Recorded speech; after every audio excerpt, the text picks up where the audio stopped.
From the great halls of their house, there are assembled three who hope to one day be the world's greatest driving heroes. Created from the cosmic legends of the universe comes our team captain, the Vision, Bill Fisher. Their soon-to-be Wonder Woman, Vicki Fisher. Our Captain Marvel and head flight trainee, Jennifer Skripchuk. And our Batman, the master of tools, gadgets, and all things mechanical, our mild-mannered soon-to-be billionaire, Alan Danvers. Their mission, to fight injustice, share what is right and wrong, to get you out of your house and come out racing with them, and serve all mankind. They are the Garage Heroes in Training Team. Welcome to the Garage Heroes in Training podcast. I'm going to be the interviewee. Yeah, this I'm going to episode? be your host for this episode of Garage Heroes in Training. But enough about me. What do you think about me? Yeah, that's our running joke. Thank you for that. Yeah. So Bill is out at where? Gingerman? Gingerman. Yes, and working towards. I came out here for two reasons. I came out here, many reasons. Tons of friends and stuff. And? Tons of friends and stuff out here working with NASA Great Lakes, instructing for the weekend. And I came out a little extra early because Friday was comp school day for me. So let's first of all, before we take a deep dive into this, let's discuss the poor planning that you have right now and your current race schedule.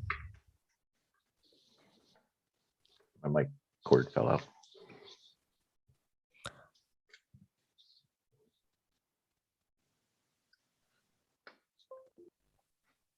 Okay, does that sound better? Much better. Okay, very well. Do you want to start over? No. Okay, very well. Poor planning. I don't I think have- when he gets so excited about racing. I do not think I planned poorly at all. I had lots of plans, all in a very short amount of time. Yes, you did. I planned extremely well and succeeded in overbooking myself tremendously and paying the price moment by moment. Oh, yes. So our first weekend, you went to an HPDE at NJMP. Yep. Spent the weekend. Had two students there. And then the following weekend, you did the Lemons race at NJMP. Yes, had I raced in one car for 2.5 hours and didn't really help the ladies' car. Nope. It was an open weekend for you.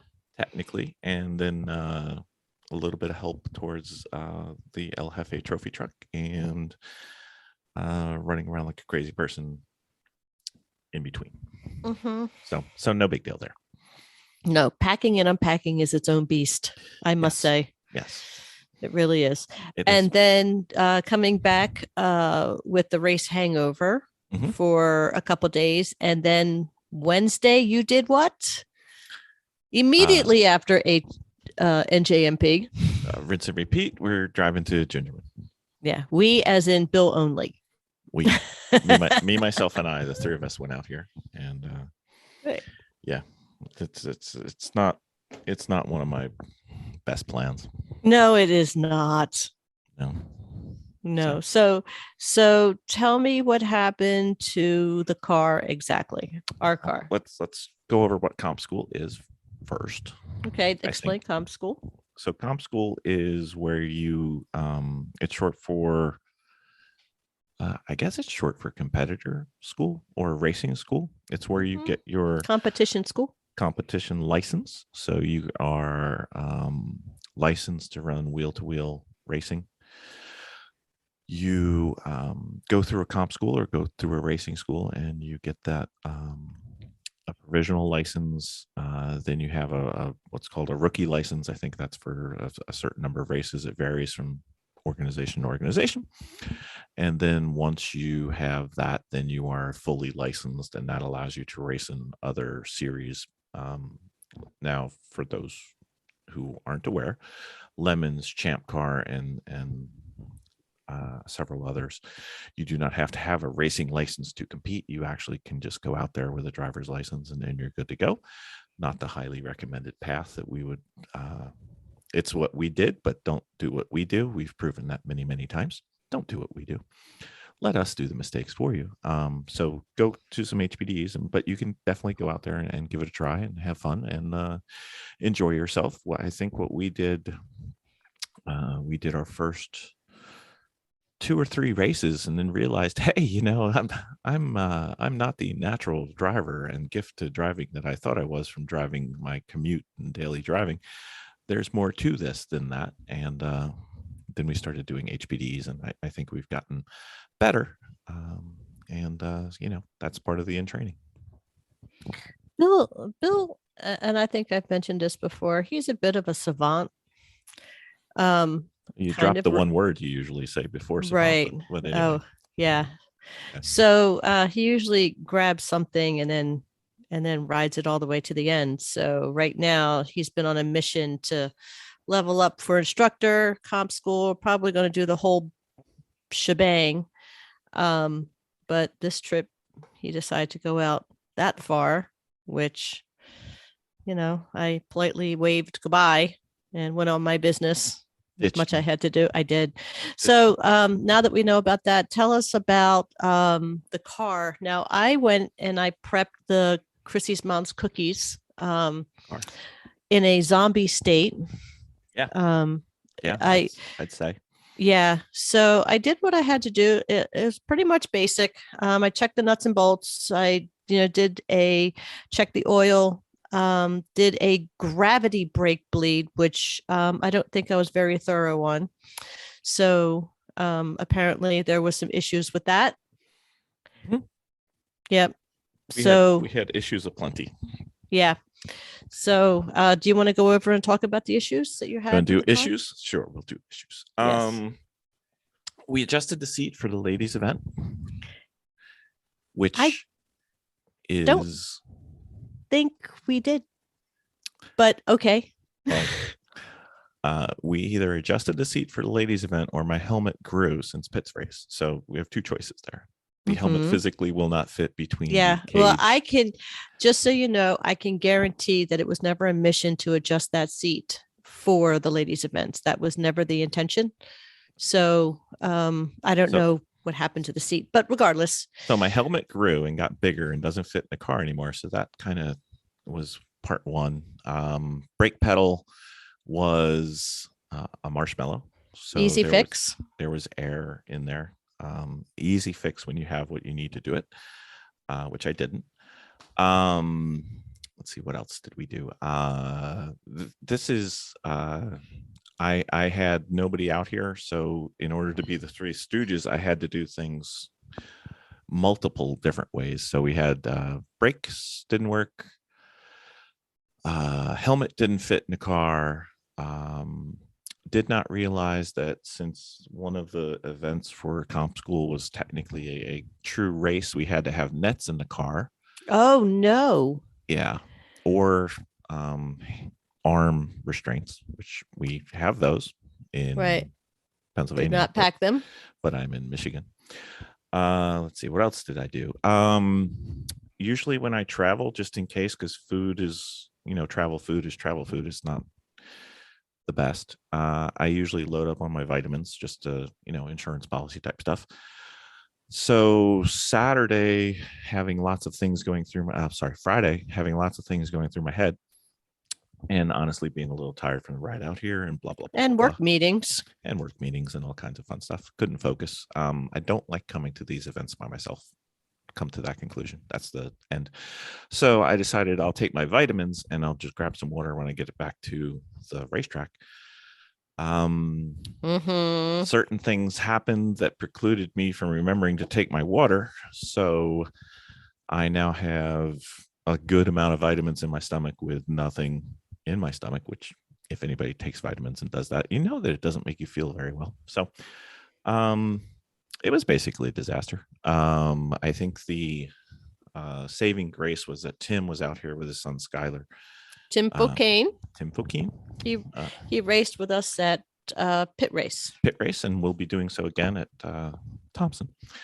Ooh. So Tim and Skylar were able to help me out because once the day starts with comp school, they're trying to get a lot done in a very little amount of time. You basically go class, track, class, track, class, track, lunch, short lunch if there's time, class, track, class, track, class. Mm-hmm. So you're in one or the other the entire day. Right. And this is the NASA Great Lakes. NASA Great Lakes. Other schools, Skip Barber, blah, blah, blah. They have their different way of doing things. But that's what we do here. And it was fun. I had a great time. I think I texted you during one of the, we were waiting a couple of minutes. I think I texted you and said, you need to get here as quick as you can because I think you'll have a good time. Mm-hmm. Yeah. So anyway, the car was not a go. Nope. Did you get into it at all? I missed the first 2 sessions because my helmet grew. Not because the seat moved. Nope. I'm not saying that it didn't move. I'm just saying that we did not purposely set it for the girls. That's fine. It ends up in the same place. So I missed my first 2 sessions. I got out for the 3rd session and the 4th session. Since it was a race, we didn't have the arm restraints. I could have gotten out there with some others. I would have had to do a bunch of stuff, and it was just kind of like the gods were plotting against me. So I did not wish to offend them. This carries over from golf. You occasionally hit a ball into the water when you're golfing just to pay tribute to the golf gods. I just had one of those things like I'm not going to push it, and I missed out on some racing, but that's okay.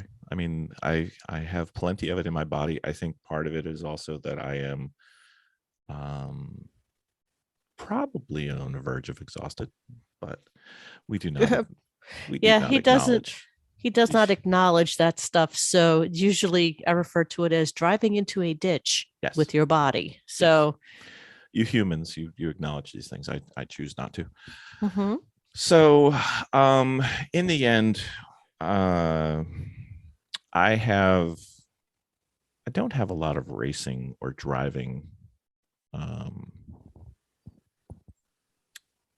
weirdnesses, like traditions or think this is good or bad, or I have to throw salt over my left shoulder or lucky underwear. Yeah, I don't have any of those, but I do have one about being able to get into and out of the car. If I can't get in and out of the car without effort,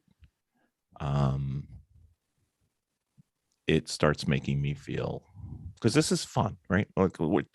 Let's be serious. We aren't going to win a seat on an F1 car, an Indy car, a NASCAR anytime soon.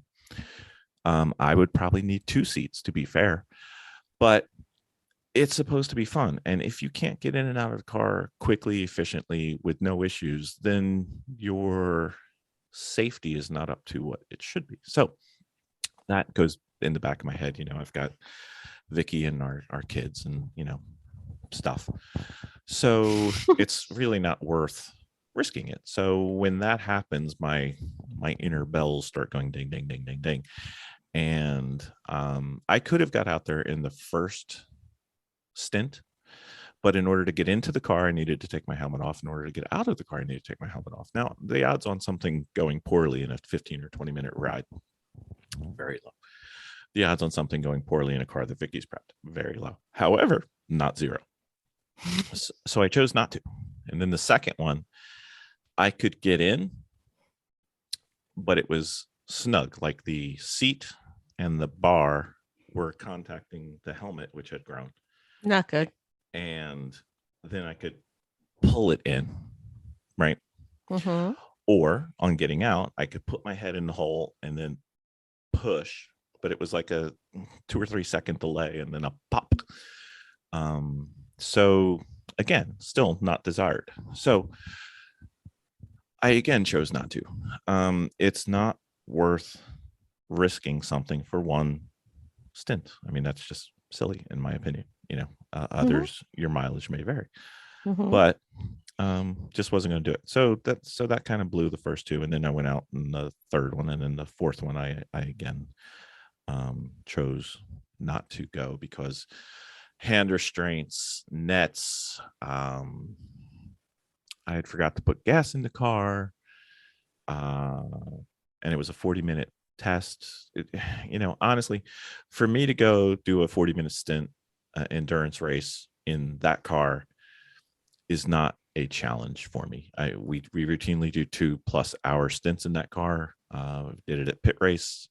Could have done it at I did it at a different car at New Jersey. I mean, that's kind of what we do. So not going to demonstrate any skill that people don't already know I have. And in the end, attending all the classes, asking questions, talking with Brian and everything, I in spite of the performance of me prepping a car out here by myself and the calamities that I had in relation to that, I still passed. The original plan was we were going to bring out the BMW for this, but we just didn't have time. Between prepping the Civic for pit race and then prepping the Civic and the truck for New Jersey and life, we did not have time to prep the BMW for this trip out here, which is the car that I intended on, which has tons of room and is basically built for this purpose, for this particular event, and for this particular luxury animal that I am. So, and what does that need to get running? We need to do the engine break-in because it's still got break-in oil, and then we just need to finish up a couple safety items like the nets and a couple other things, and then I've got to get all the telemetry and stuff. But to actually run, that's all it really needed. However, we just ran out of time.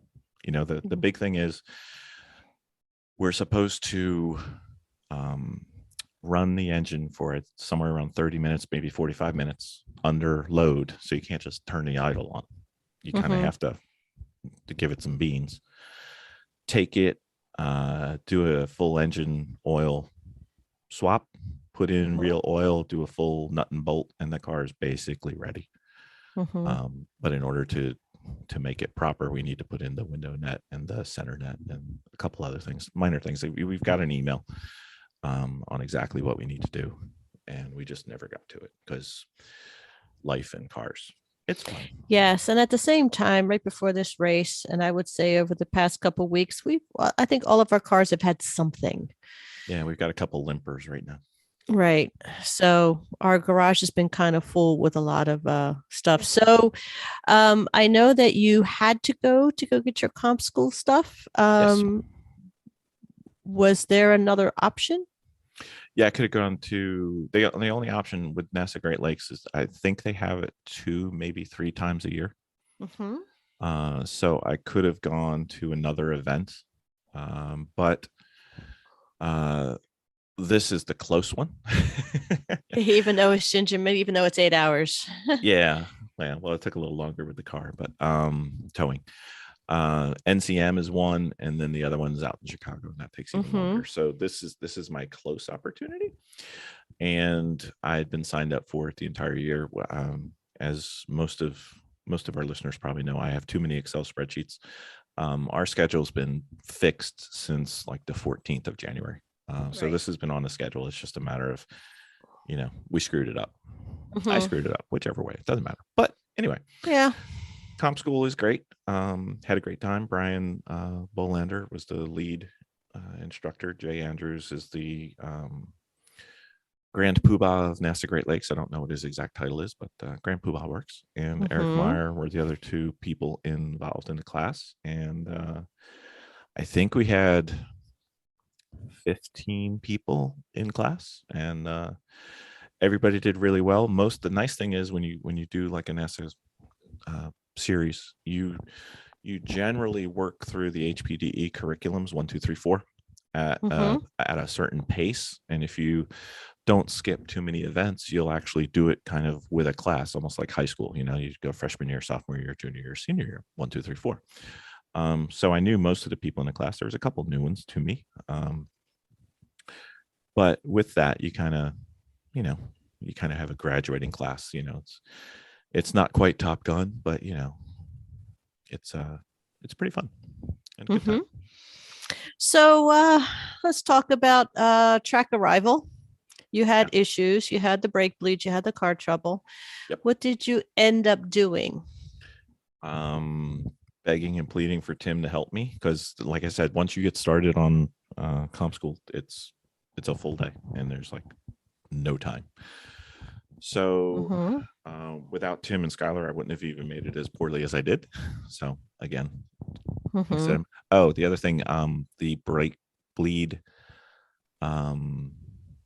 fitting on one of the brakes is fully rounded. So that was difficult to fix. You don't be surprised. You know about that. I knew that there was a little bit of an issue, but it's a full issue. It's full now. Okay, we'll put another one on. So Tim, on the way home to his hotel, which is about a half hour away, he stopped and picked up some, and they had 4 sizes, and they were out of one size. So we had picked up 3, and guess which one we needed? The one you did not have. Correct. It fits my weekend.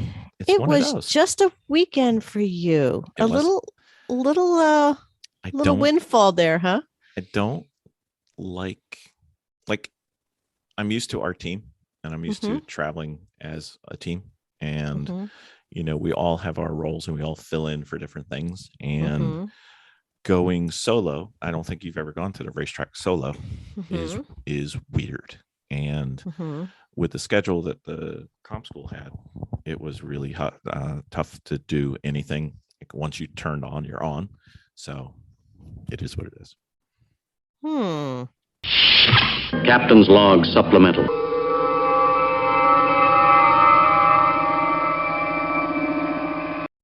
Miss Vicki.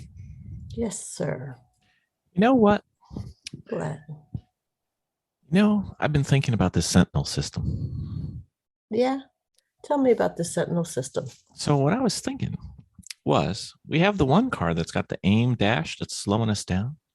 Because installing the aim dash is it probably is easy, but it's quite hard the first time. And we haven't figured that out yet. The Sentinel system is really easy to set up. So what I was thinking was, why don't we put it in the Lemons car? And we'll worry about the AIM data information separately, and we'll kind of break it down into a project, because then we'd have the motorsports video system that we really, really want, and we'd be able to stream it. We just won't have the data inside, but we have the data outside, so we can combine them later. But I think that's a really good solution. So what does this Sentinel system do? Well, if it had the AIM data, it would have all the data on the screen, and you could see all their telemetry and everything live. But we'd be able to not only record it for viewing after the race, but we could actually watch our car during the race. Ooh, like on the monitor and everything? On a monitor, if you were at home and I was at a track, or if you were at the track and I was at home, you know, depends on who gets the short straw, but we'd be able to watch each other. You know, it's something I've always wanted to do. And you know what? If you're driving, you know what you can do on the Sentinel system? What's that? You can communicate to me with your hands, and I can't do a thing about it. Even better. So, you know, if you need to give a wave or a Jersey wave, whatever you need, we could save it and see it on the screen. And then you can have up to 3 different cameras, and it'll have picture in picture. You'll have the basic main shot out the front window, and then 2 cameras where you put them wherever you want. One could be on the driver, or one could be on the rear view. It's kind of cool. Then we can upload it onto YouTube. We could bore millions of people on YouTube. I love it. All right. Very well. You know what the only downside I see about this? What? Your mom and my mom are going to be panic stricken the entire weekend watching this thing to see if everything's going well. This is true. We probably shouldn't tell them. I like the idea of having a Sentinel. Well, luckily we have maybe 2. Depends on how things go. We're going to try. All right. That sounds like a plan. That's the project. We got to get that ready for the next race. Sounds great. All right. Very well. Thank you, ma'am. Couldn't go anymore. Anyway, so where were we, Mister? You were talking about the windfall of all the problems you were having and that how comfortable you are with the team and that how much you miss us when you're traveling. Yeah.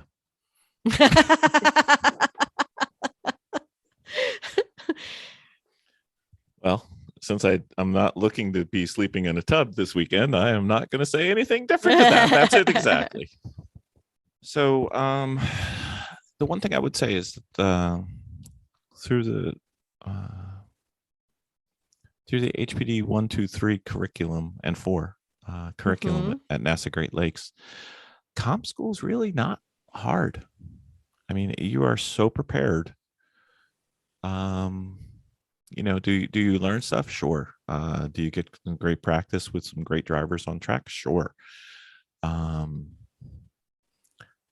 there's nothing new.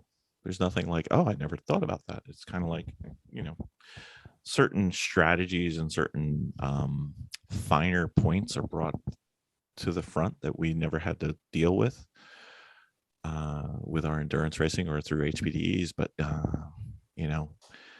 it's definitely worth doing, but it's not something that's like,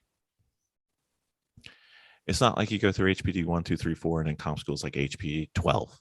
It's like HPD 5. So that was nice. Made you feel good that what you had done made sense and what you had done had changed you. And then the other fun thing is when you're instructing, I try to sit in to the classes with all the students as best I can, and then you realize just how far you've come. Like when you get to go, because I know you're trying to be an instructor in the future, when you get to go and instruct, especially in HPD 1, you're going to go out there with your student driving, and through no fault of theirs and no criticism or ridicule of them in any way, you're going to be amazed at how slow they are, and you'll and also that we were there. And yeah, that's what I was trying to get to, and how bad we were, and you may not have noticed or be cognizant of the changes that you've done, but you'll be able to see them through, while you're instructing. Yeah, while you're instructing. So, and the other fun thing about instructing, the students are able to find ways to screw things up that I haven't figured out yet. So it's you learn every single time I'm out there with a student. I always learn something that helps me drive as well. So the best way to learn something is to teach it, and instructing is no different. Did you see our good friend Kim Coffey? I did. Yes. She is having a couple clunk issues with her new NC Miata. Is that the one she put diesel fuel in by accident, or somebody put diesel fuel in it? Somebody put diesel fuel in the gas station tank for premium, and then she proceeded to put the supposed to be premium but now diesel fuel into her car. But no major damage. I think everything's pretty good. She's got a couple things. One of the instructors who's driven that car said it is the best handling NC Miata that they've ever had. So I'm looking forward to perhaps getting some time in that car. But so far, the schedules and my ridiculous debacle of Friday have prevented me from driving that car. But hopefully I can fix that. If not, I'll fix it at the next event when we're together. You know who else is here? Who? Tom O'Gorman. Met him in person, like face to face. Said, hey. He's actually coaching Ryan Power. Why don't we discuss who that is?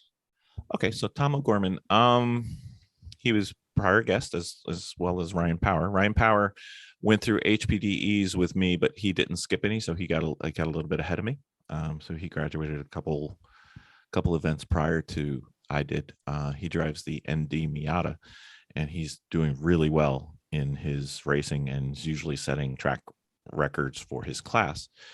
So I didn't know that he had done it, but he hired Tom, who lives out in the central US, to be his coach for the weekend. So I saw Tom posting from the event, and I'm like, hey, we can finally meet. And he's like, hey, I'm out here with Ryan. I'm like, well, that's funny because I'm standing almost right here.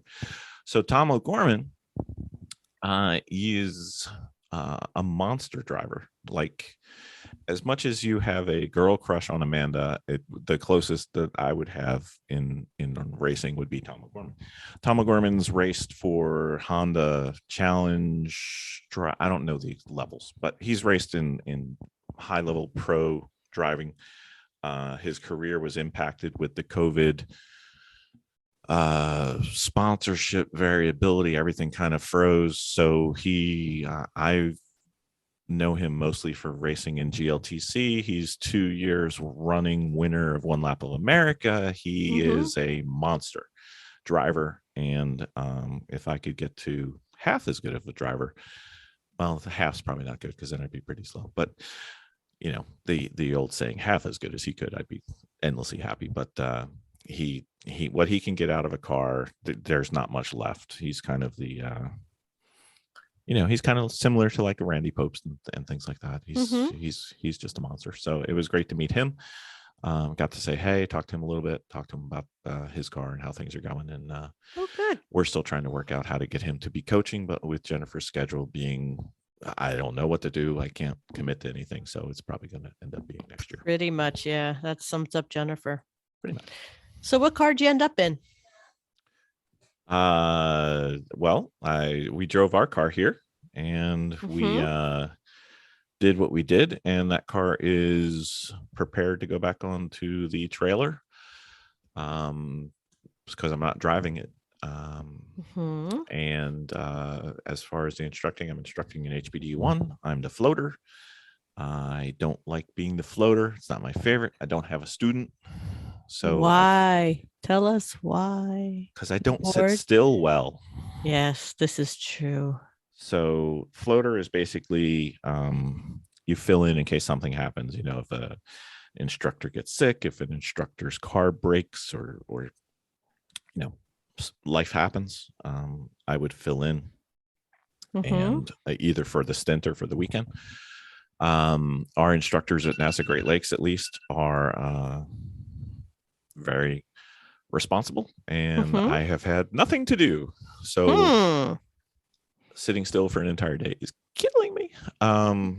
So I ended up talking with Tim and several of the other instructors, and just doing that. And then I packed up a little bit. I just kind of filling my day. So, we did have the Trek race. So we did. Oh yes, let's discuss the Trek race. We did have our first Trek race.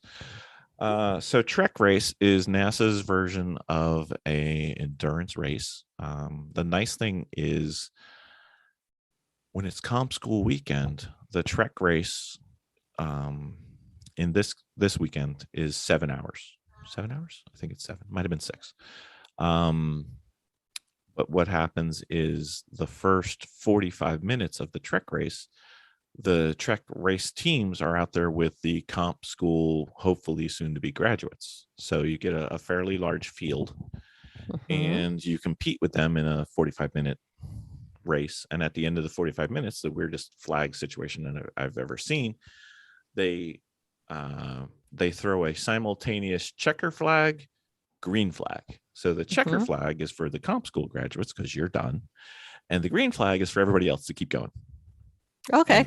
And then the Trek race continues on, and the comp school students go into the classroom. We have a debrief, and then if you're a part of the Trek race, you go back out. So what we chose to do was Glenn, who owns the 944, Glenn Robinson, who graduated comp school. Congratulations. He soon to be podcast guest. He just doesn't know it yet. He got out of the car. We did a quick pit stop. Put Tim in the car, who wasn't in comp school this time, and Tim then kept racing while we were in class. So Glenn did his 45 minutes. We did a quick pit stop. Boom, go out. Tim did close to 2 hours. So we go to. It's kind of hard to do this because things are happening in parallel. So Glenn and I and the rest of us go to comp school, end of class. We find out how things go. We talk about a debrief. take a class photo of everybody who graduated. And then we go back out and Tim's out in the car. So Tim's out in the car. Glenn's driven it for 45, approximate minutes. Tim's been out in the car probably hour or so. And then hour and a half in, he starts calling in saying, hey, we've got some issues brewing. 2 hours in, he's like, I think I need to come in. Let me know when you're ready. Then he doesn't wait anymore and comes in. Right. So we're ready. We had Glenn, Tim, and I, and then another 944 spec 944 driver was there. His two sons, Tim's son Skylar. We had 3 times as many people as we've ever had for a pit stop. The pit stops are kind of cool. It's actually a pretty easy way they do it. You're allowed to set up right on the pit lane, so it's kind of nice.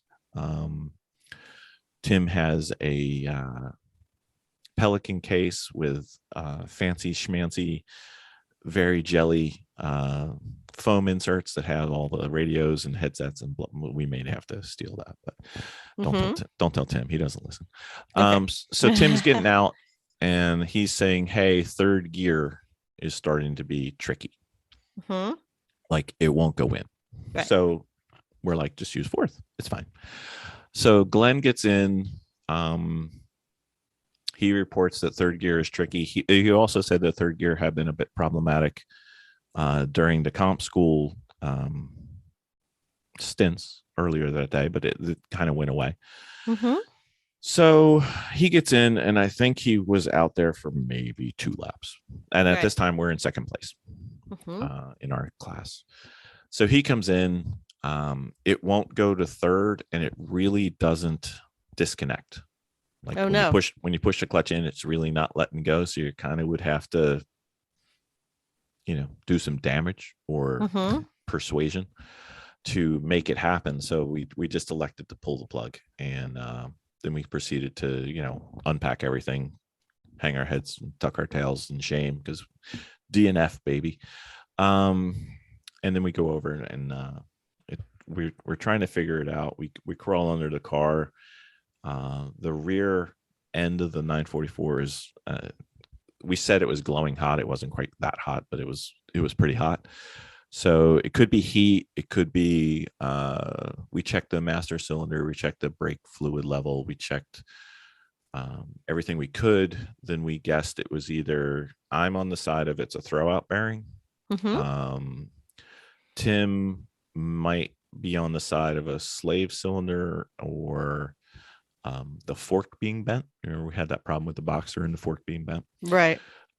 So today Glenn was able to get a spare slave cylinder. We ended up doing that and bleeding it and everything. And it's still not disengaging, but it feels a lot better. So new slave cylinder didn't solve the problem yet. Now we're kind of thinking it's the fork or the throwout bearing. I'm still on throwout bearing, but we all know how mechanically inclined I am. So as anybody who knows that, when I say it's probably this, 90% of the time you should probably ignore me. If I get it right, it's more by chance than by skill. So so the car is did not finish a race. I think we came in 4th, maybe 3rd, depends. Right. We kind of gave up and went to lunch or dinner. And had a good time there. It was fun. We went to that Three Blondes place right down the road. How was it? It was good enough that we went back the next day too. So I guess. Good. Excellent. Yes, I think I've had it every day I've been here. I haven't decided on dinner yet tonight. No, not yet. Yes, you're still out there. Yes. So, did you get on track at all? Yeah, I got on track during the comp school. That was it. Okay. And I have not gotten on track for any students. I almost did, but then the instructor who was in the prior session came running up and stole my seat. Right. So how is the Gingerman track? Gingerman track is quite fun. It's it's Jennifer's favorite track. It's pretty flat. It's a track where you can definitely push your skills and push your speed and push without much impact on the car potential. There's only 1, maybe 2 turns where you can get yourself into trouble in terms of hitting something that would cause damage. So if you're going to push a track and try to get from, pick a tenth to one more tenth, go from 8/10 to 9/10 or 9/10 to 10/10 and see what you can, and push yourself a little bit.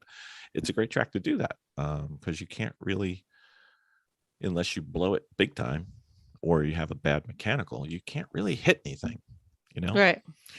So it's a pretty nice track. Everybody here is really super friendly. There's a blueberry store right down the road, so that makes me happy. Oh, I remember the blueberry store. Everything right. blueberry. It just seems like it. Yeah. So Yeah, that's right. So it was fun. I think from what I can tell, the track is a little slower in speed than the last time we were out here. I think we were out here 3 years ago, maybe 2. It was at least 2. I think the track's starting to polish a little bit. It's not mid-Ohio level, but it's starting to get a little slipperier, a little less grip. Still fun. I think I finally figured out turns 5 and 6, which were my nemesis. Yeah. But now turn 9 to 10 is kind of becoming a problem. And, certain times as you progress during your driving and your skill progresses and you get better and better, certain turns that were a problem become no longer a problem, and certain other turns which weren't a problem are. So I think it's that I have more speed. It's also the first time I've driven a front wheel drive car here, so that's different too. But certain turns, unless you're pulling a certain amount of speed into them, aren't an issue. But as your speed progresses and you improve, then you start pulling more speed in there, and then all of a sudden it's like, hey, I got you now, and you're like, oh. So you got to figure that out. It's kind of right. Fun. So let me see. Right now, it's just Saturday. It's only Saturday for you. Know. It is. I you know. keep saying, "Are you on your way home?" I'm like, "It's you Saturday know what? morning." I know everything has been kind of running into each other right now. So, the only reason we're doing this episode now is you couldn't control yourself and you're going to burn pod by asking me questions about comp school. So we're doing this now. I know. So anyway, how did comp school end for you, despite yourself? I paid the proper people. I greased a few hands. I kissed some babies and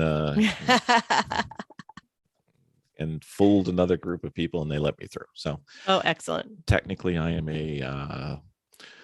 I have a racing license on provisional rookie status, and I have to complete a certain number of races, and then I will be taken off provisional, and then I'll be taken off rookie status after that. So I am technically Bill Fisher race car driver. Which again proves anybody can do this. Anybody can do this. So let me see. So what is your plan going forward now for this weekend, since everything is just kind of falling apart for you? Well, once we're done and you've finished your interrogation, I'm going to go back to the track. I'm going to pack my stuff up because I'm not using it, and I'll see how tomorrow goes. If it's if everybody shows up to the drivers meeting in the morning with the instructors, I'm probably going to ask Eric if it's okay for me to bug out, because I could get a good way home, if not the whole way home. And as usual, I book things on Excel, and Excel does not, in my columns and cells, does not insert Father's Day. So right. Yes, we're moving Father's Day. Yes, we are. So if anybody knows how to code Excel so it says, hey, dummy, it's Father's Day, you can't go, garageheroesintraining@gmail.com. That's right.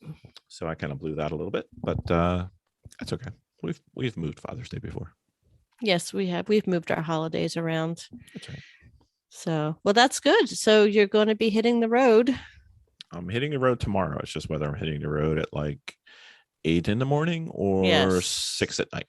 Right. Well, I will probably be back in the evening with Mia. I'm going to go down to see my father, who is in rehab at the moment. It is a older person rehab. He is going through rehabilitation. Not got the best health right now. No, he does not. So we're going to do a picnic out at the center. We're going to bring all the sisters down, and Are you going to have a picnic a basket? we're going to have a picnic a basket. I'm going to bring him a malt.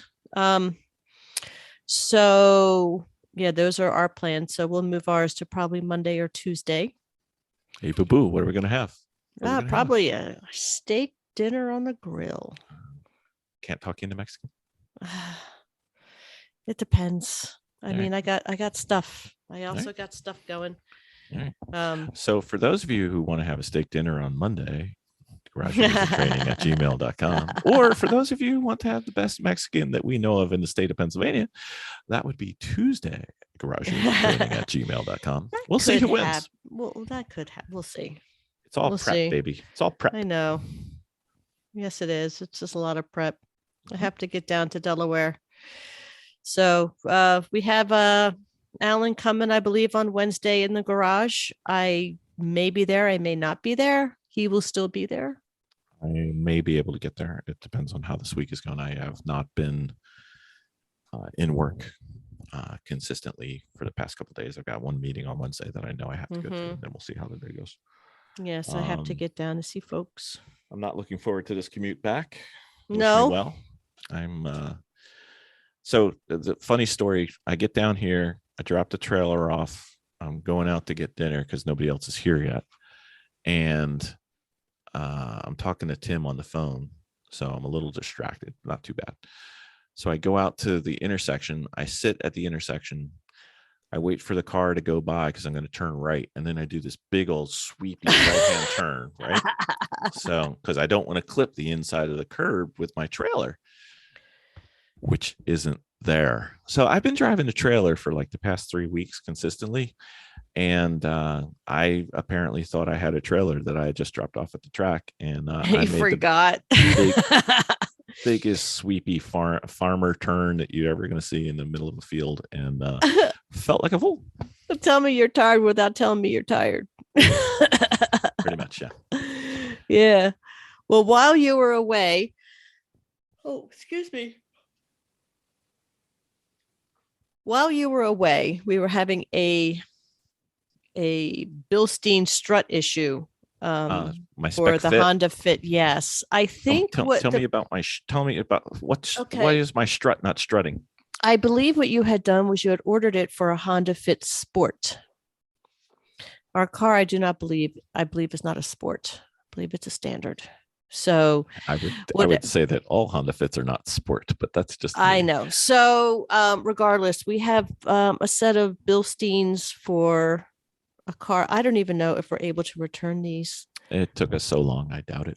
I don't know. We'll probably So if have to put anybody them on needs- We'll have to put them on Marketplace to sell. If anybody needs some Honda Sport Bilstein, I think they're B13s. I think Yes. unused. I can't say box not open because Do you know what? Honestly, we should just put up our parts and just put them in the race stuff instead of just putting them on Marketplace or whatever. What is it that can we do that on yes. eBay Motors or something? But regardless, we have so many parts that we got, and the problem is that when we have parts come in, Bill has a car that he's working on, and he just orders parts for the car, but sometimes we don't get to those cars right away. But we're stocked for it. Ready. Sometimes those things don't work and they don't make it back because we've missed the return date. So we're just going to have to put these things up on eBay Motorsports Somewhere. Yes, to sell. We have quite a little stockpile of stuff. But anyway, regardless, I end up calling Redshift. The place in Wilkes-Barre. At a place in Wilkes-Barre. He does work on struts and suspensions. So we ended up going pretty heavy on the suspension part of the car. We're Well, doing you- something by BC Racers or You BC have Racing. you have a Lemons Rally to be done in this car. I do. And the stuff that I have is a borderline. And probably not very comfortable for the rally part, but it was either 4 weeks or 8 weeks for these things to come in. We chose the 4 weeks because the 8 weeks for the even higher up level strut system was going to put us too close to grid life, and I didn't want to have to deal with that. But what's nice about Redshift is that he will revalve which I'm not exactly sure what revalving is.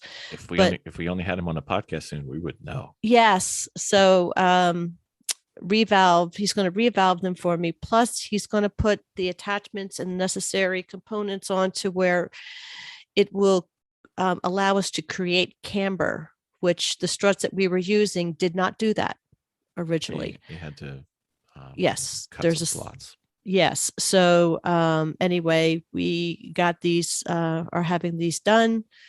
They should be in about 4 weeks. And So the fit's going to be on the lift for another 4 weeks. no, it is not. We are putting the old sets back on, and we're going to limp that sucker right off to the side. And we have other cars we need to work on. So we'll put that aside for the 4 weeks, and maybe I'll just clean the car up and get it ready. So Did you hear the latest on the M3 E46 M3? I did not. What's happening with it? Okay, first of all, tell our fans. Okay, so I think everybody who listens consistently, and if you haven't, that's fine. We're going to tell you again. We have an E46 M3 that we use kind of as an HPDE car. We bring it kind of for slightly more advanced HPDE drivers to use. A little more than a daily driver, but not too yeah. much more. Yeah. So when we worked on that car, we redid the top end, we did the rod bearings and the traditional, fortified the cooling system and things like that. So the car is pretty much repaired and upgraded, and all the known problems are fixed. It was a Colorado car, so it was a West Coast car. It has like no rust, and it's really actually in really good shape. So we drove that last year, parked it for the winter because it's a West Coast car and it has no rust. So why would you drive it in the Northeast winter and get salt on it? Parked the car, kept it on the charger over the winter. Went to take it out for the spring. I started the car up. I drove it from the one hangar to our normal hangar. Let it run for like 30-40 minutes, and then was going to drive it home and start using it for spring and summer. It's kind of like the fun daily HPDE car. Mhm.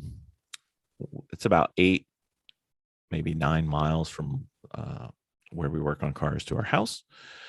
And about halfway there, get at a light, everything's fine, life is good. Go to pull away from the light after catching a red light, and the car's got like a rumble, like engine rumble. So I'm like, that's weird. And whether it's a smart idea or not smart idea, looking back on it, probably not the smartest idea I've ever had. I said, hey, I'm close to home. How bad can it be? And I drove the 3 or 4 more miles that we did. By the time I pulled into the driveway, the rumble was still there. And I look at the back exhaust, and I'd say it's like a white exhaust color. Not gray, but definitely not like snow white, but I would say white if you said what color is it. And the rumble's still there. So I turned the car off, and then we were in prep mode for the race and had other cars that were braking at the time. So we never got back to it. Finally had some time to look at it and work on it. And the car would not start. You could turn the key, no noise from the starter, no engine movement. We couldn't decide if it was a key code or a key sensor, or there's one other part. There's like 3 things that need to check on the E46 M3 to make sure that the key is the right key and the starter will engage and everything will fire up. So we weren't sure if it was a sensor issue or a key issue or whatever. So we pulled the codes off with the help of Jeremy and Nick. Nothing stood out and said, hey, this is the problem. We ran out of time with them there, and this was above our pay grade to figure this out. So we threw a lifeline to some friends over at a local garage that usually take care of our stuff. And they were looking at it as they could. I got a text message that says, hey, you need a new motor. What? I got a text message that says, hey, you need a new motor. From who? Coast. So I said, what's the problem? And he was busy. So he never wrote back. So the next morning I went out there. That was why I was late getting into the hangar to leave for Gingerman. So I go out there, and the car won't start. They did get it to move, but it's like the starter's not working. That's kind of my guess. But they were thinking about taking the car and like push starting it to get it jump so they could see. And then basically they think the motor's dead. So talking to Randy, who's a local auto guy, he's going to talk to them a little bit more. We've got several guesses as to what it could be. One of our friends who knows the BMW is probably the best says it sounds like from what you have, you've either got a miss or a head gasket. We did check the oil and we did check the radiator coolant fluid. Neither one seems to be contaminated. So that doesn't mean it's not, but it also doesn't mean it's good. When prepping the car, we did the entire bottom end. We didn't do any of the top end of the engine. So the head would be part of the top end. And then Randy said he was going to stop by and do some tests to see, because we both agreed that, in coast land, this isn't really what they do. When it's something like this and you need to do a head gasket or something, they would just do a new engine. Right. So we were really, there trying to see if what equipment they had to get codes off of it. right, which we did that before, but I was hoping they could do a little bit more. So no shot against them. They're doing a great job for us and helping us out as always. But so he's going to go down there and kind of approach it and say, okay, can we test this? Like if one of the cylinders is filled with coolant, it won't let the engine go, or if the engine's bound and you can't spin it, or there's a few tests you can do that'll quickly show what it is. And then, is this our Randy? Yeah, our Randy. So he's going to try to do that this week and see. So right now I've got a line on a very good engine, but I don't want to buy another engine if all I need is a head gasket or blah, blah, blah. Really, what I would love to have in the next week or so would be a diagnosis of what it is, and then we'll get the parts or the solution, and then we'll put it together maybe on our next trip out with Jeremy and Nick and see what we can do.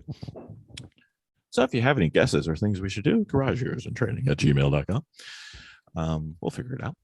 And that was one of the many, many car debacles that we've had in the past couple of weeks. So it's been a busy few weeks for us to mess things up, considering that the only cars that are working and have no issues are the ones that go through endurance racing, and every other car we have seems to be a problem.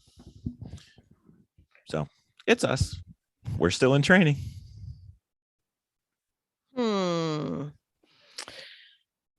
So we'll see how it goes. Stay tuned. Oh yeah. Yeah, this is quite something. So yeah. Okay. Or hopefully it's nothing. Right. This is quite new stuff. All right. So that's the Midway debacle story of Bill's trip to Gingerman by himself. Bill doesn't like going by himself. It's not much fun. Good news was comp school. Bad news was comp school. And hopefully we'll be able to do something tomorrow. That'll be fun. I'm just really curious how we blew the engine. We've been actually pretty good with it. On the BMW? Yeah. We don't know that we blew the engine. That's what I'm trying to figure out. Hoping not. Yeah, it happens. Yeah. All right. So we'll be there. Yeah. When everything with the cars, everything started happening at once. Yeah. Which means that we have a lot going on in our garage right now. And we do. Yes. Okay. Well, I look forward to seeing you when you come home. Well, you won't be there, but that's fine. Well, no, I will be there in the evening. I will. Okay. So very well. Anything else we haven't gone over in recent progress? Nope. Okay. Right now, I am besides the garage. I'm trying to put the vegetable garden in, and I had just put in a sprinkler system for when we travel, especially to these races, so all my vegetables do not die. It has happened. Was that a shot at me, thinly veiled, or? No, not at all. Okay. Not at all. Not didn't one if you bit. were calling me a vegetable because when you go away. No. Blah, blah, blah. Okay. No, it was pretty cool. Okay. Trying to get stuff caught up at the house because it's been a busy couple of weeks getting ready for the race. It has. It has been, but it's been fun. It has. This has been a lot of fun. And if I haven't mentioned it before, I have a pink race cabinet for all my tools that showed up in the garage. You did not mention it. Yes. What are the tools? Matco. Matco. Yes. Okay. So I have a large tool cabinet that had shown up. It's the big Mumba Jumba boy. It's got pink wrap on the front that says "Warriors wear pink." It's got a heart with wings on it, and everything else is black. And I have it loaded with Matco tools. Showed up in the hangar. Well, I mean, on a podcast, you said you would go to a trek race if I said, well, maybe I'll just have to buy you some shoes. And you said, no, but if you get me tools. And conveniently, Yes. I had already had a plan where the tools were coming. So, Yes. Well, so now you have to trek race with me. yes, I do. And actually, it's quite amazing. I have not posted it on Facebook yet, but I think I'm going to after I get off this call with you. And just say, hey, with all my fun stuff. There was only 2 tools in it. I didn't know what they were. So I guess we're getting better. Yeah. One was I think it's wire- quite awesome. Tire valve puller. I don't know if that's a proper term, but it pulls the valves out of the tires if you're redoing your tires. Right. So it was kind of fun. So what's your favorite new tool that you got so far? Have you played with them yet? I have not. Basically what we did that we spent more time cleaning up the hangar, making room for such a lovely box. Mhm.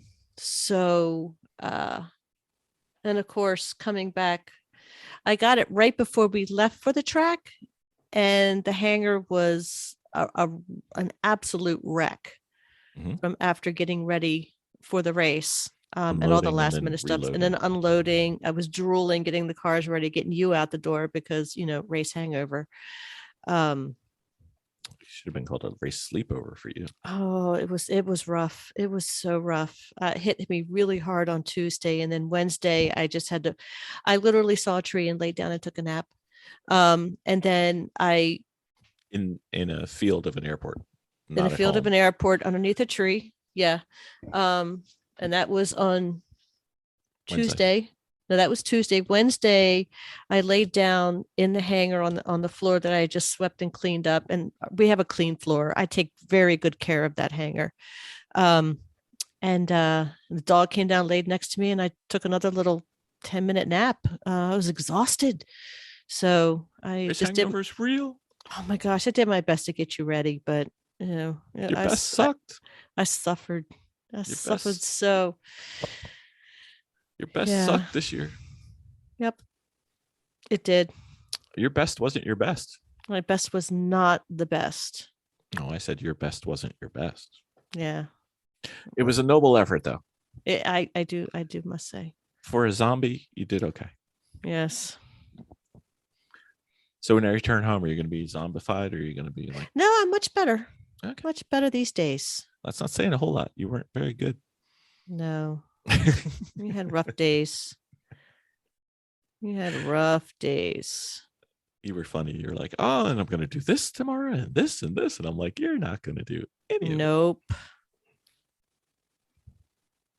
So as much as you make fun of me for over planning and over scheduling and overdoing things, Yeah. you just don't make an Excel spreadsheet. That's the only difference.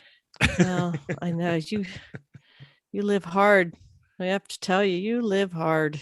I died hard too. So Yes, you did. anyway, I think that's an update episode. We've got some other fun stuff going. We've got some installations of new toys. We've got new cars. We've got some other stuff coming up in the future. We don't have a race until August, but that doesn't mean we don't have stuff to talk about. We've got I got a couple pretty good guests coming, so it should be fun. Mm-hmm. Absolutely. Okay. I think you just fell asleep. Okay. We're good. I am. I'm falling asleep. I'm tired. Yeah. I've been busy. It's almost 7 o'clock at night now. I know. I've been doing a lot of physical work. So you know, it'd be even better. What? If you looked at the microphone when you were talking, that would be great. Oh yeah, I am. I'm here. I'm all for it. Okay. I would say good night, but since you're already sleeping, I don't know what to say. I know. Okay. Very well, miss. Thank you.